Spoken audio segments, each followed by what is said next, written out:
I'm Seth from Seth's Bike Hacks, and this is Tech Tuesday with Truman and Calvin. Seth made his way to St. Paul, Minnesota to get a peek behind the curtain of Park Tool, visit some trails in Duluth,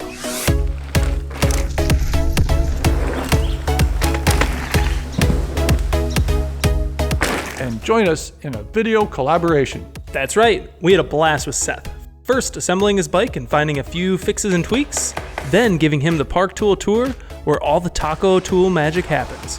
Check out his channel for more on that. We had fun quizzing Seth on some old legacy tools and bikes, and we even put him through his paces as a mechanic at a local downhill park. All that content is coming down the trail, but first, we simply sat down with Seth just to talk some shop. Seth, you're in town. You're going to be doing some riding, and we wanted to talk to you about your bike, maybe what tools you use, and about you. Sure. What are you in town for?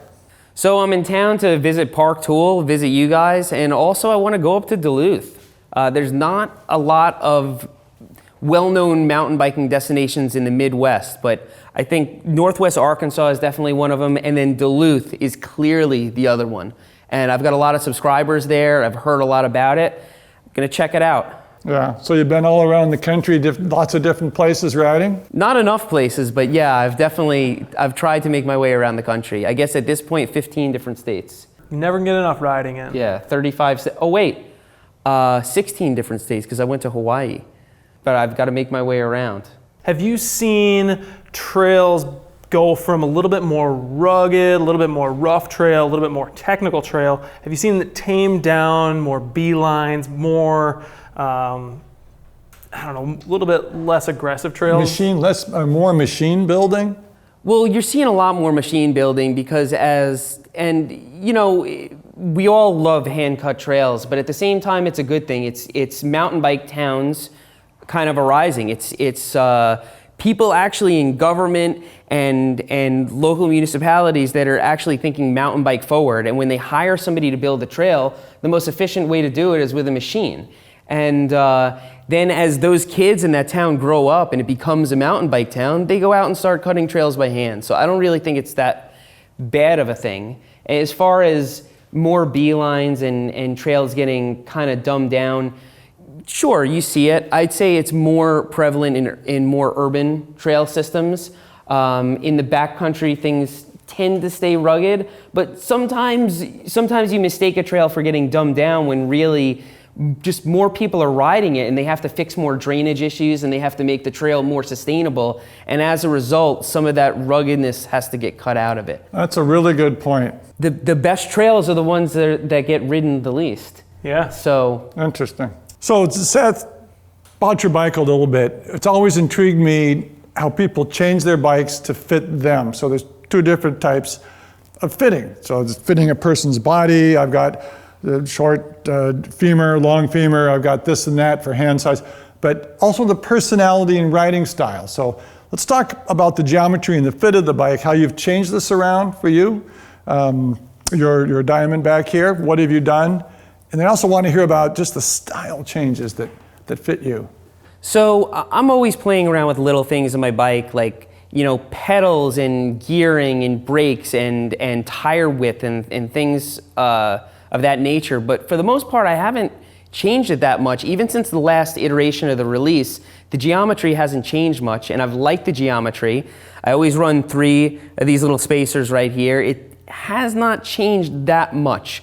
The big changes that I've made to it are to try and not have to wear a backpack. I like that feeling of being able to go out on the trail unhindered. That also lends itself well to this bike because it's 130 in the rear, it's 150 in the front, so it's really easy to pedal. And you unless it's crazy hot out, you really can get out there and pedal for a long time and not have to carry around tons of provisions and water and all that. So you started out as riding young as BMX? BMX was definitely where it started. Yeah. Yeah, I mean, anything from that you seen carrying over here, style? I tend to run my shifters and brakes really free and clear of the bars, and I've kind of Like, as you can see, my dropper post lever does not overlap the brake. It's like really in there, because I shouldn't do this always, but sometimes when I'm hitting jumps, I don't have my fingers on the levers. I'm just white knuckling it, and that definitely comes from BMX. It's a tough habit to break, and I don't like all that stuff in my way. I like to hold in on there, and you ever get those sort of... Oh yeah, you can see right you got there's like a spur. You got the same marks that I do. Yeah. Because you grip in, then all of a sudden your hand's bleeding because it's hitting the levers. So that came from BMX. Totally came from BMX for me too, because it's built up over time, but it's extremely frustrating. The other thing I run are flat pedals, and the debate rages on which one is better. I don't really care which one is faster or more efficient. I just know that I enjoy myself on flat pedals. I like being able to bail. I like being able to dab if I need to. And I run the Crank Brothers stamps. I've just tried a lot of pedals, and I like those. So I'm big into tires. Anything with a motor, anything with a bike, tires are really important. Tire pressure is really important. What pressures are you running? Do you change them based on where you are? And then tires, soft, higher thread counts. What do you think about when you're looking into tires? So I really don't have much loyalty when it comes to tires. I'm trying out a lot of different, I'm starting to try some Kenda tires to see what they've come up with, but for the most part, I have Maxxis Minions and high rollers on my bikes, because they have, especially if you get the double downs and the sidewall holds up. I go through sidewalls like crazy because Pisgah. North Carolina has got a lot of sharp rocks and baby heads and stuff sticking out, and it tends to be tough on tires.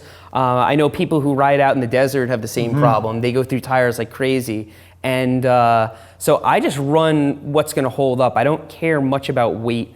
I do change my pressure a lot. If I'm going to be riding park, high-speed jump trails and things like that, I will bump my pressure up to about 30 on the dot, both front and rear. If I'm going to be riding single track, a lot of chatter and not so much jumping, then I'll go down as low as 22. In the rear, maybe a little higher, like 24. I don't usually carry a digital pressure gauge with me, so sometimes it's by feel. You give it a squeeze. I'm usually pretty close when I go back and actually check it with a pump.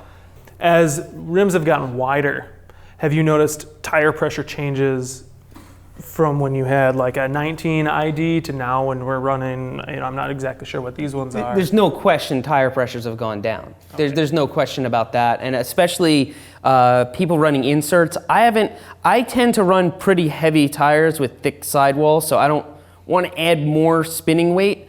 So I haven't gone full out and put cush core in them, but I'm starting to see the light. People are running like 18, 19 PSI and 2.6 inch tires now. It's pretty normal almost. When was the last time you flatted? Or ripped 4 days ago. Yeah, that tire is brand new. Yeah, I ripped through my old high roller, and it wasn't a double down though. Now I have a double down on there, so. I want to get a little bigger picture of some of the questions you've been asking about changes.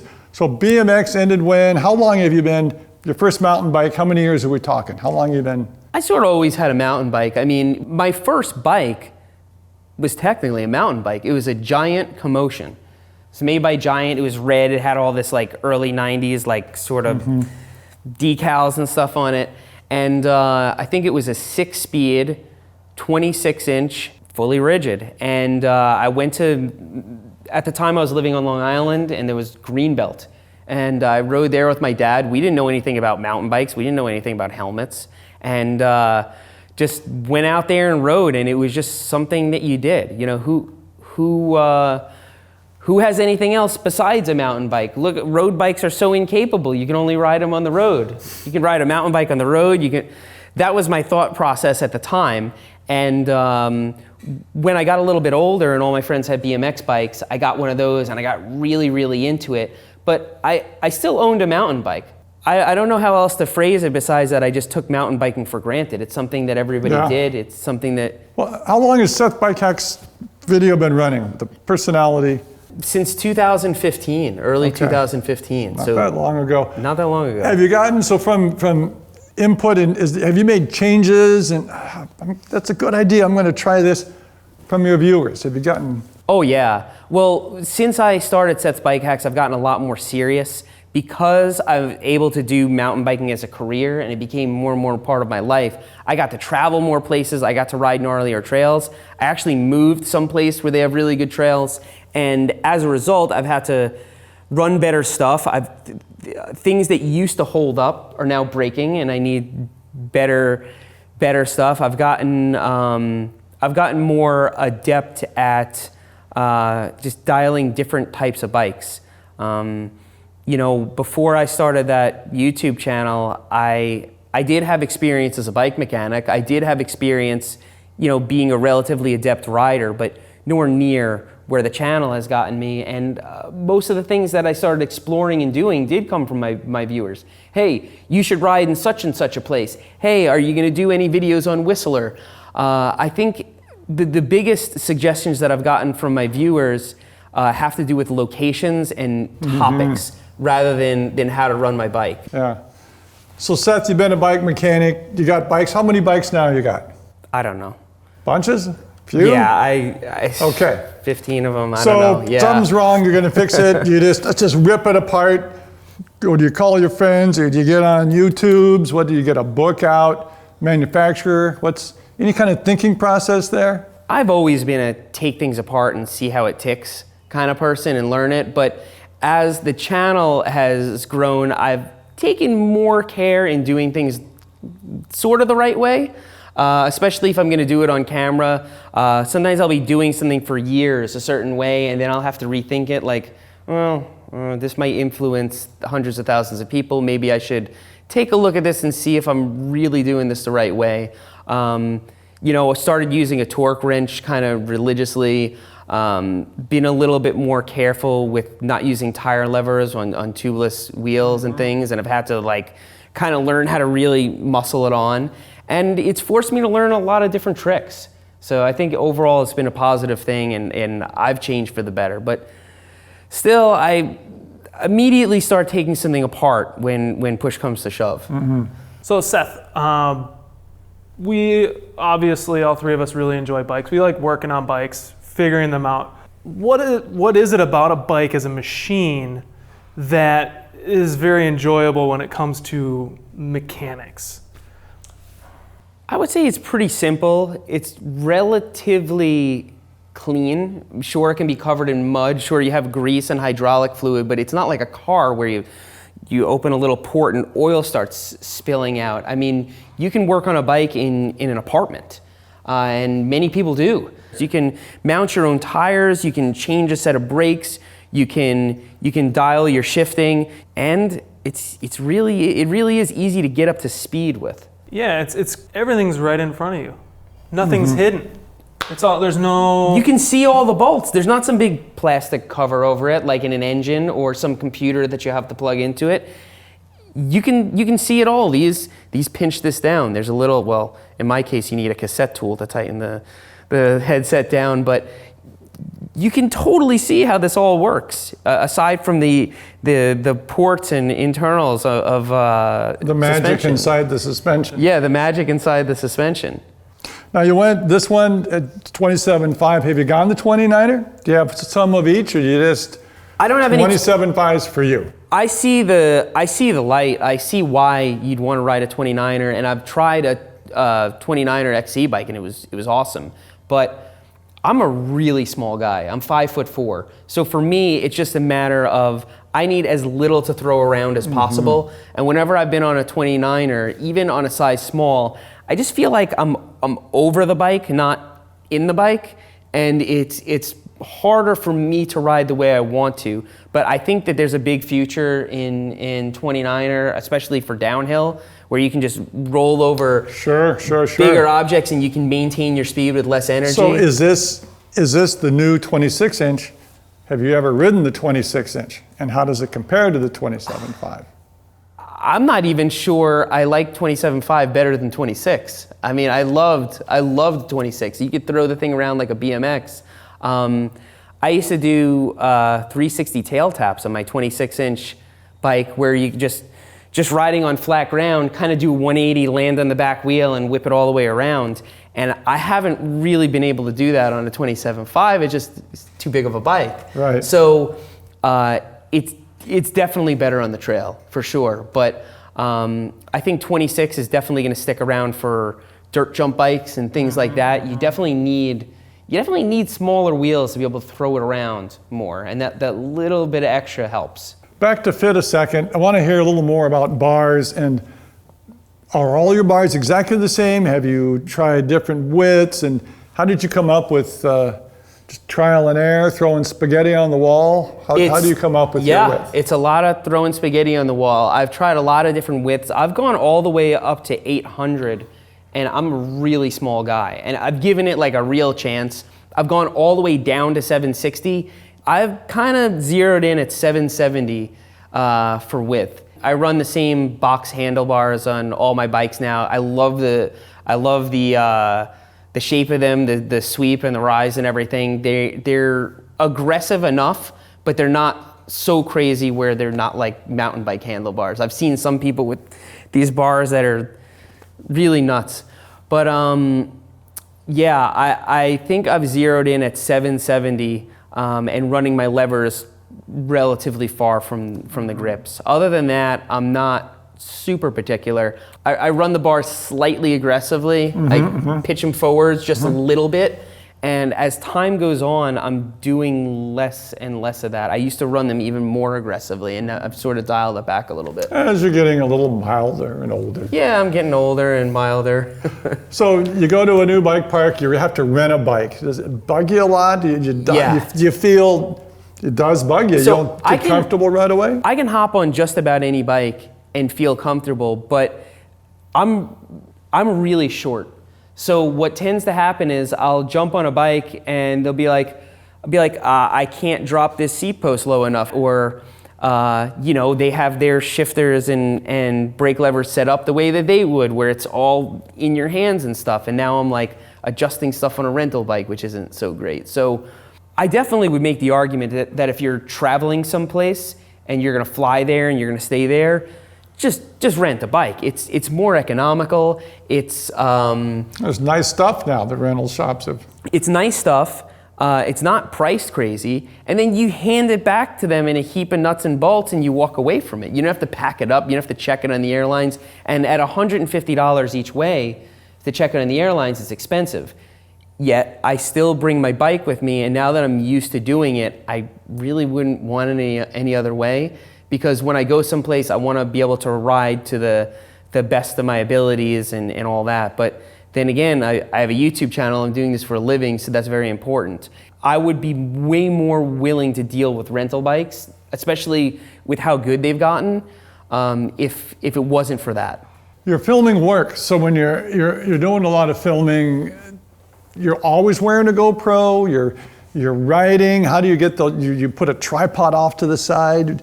How big a posse, what is your film crew you travel with? So it's just me for the most part.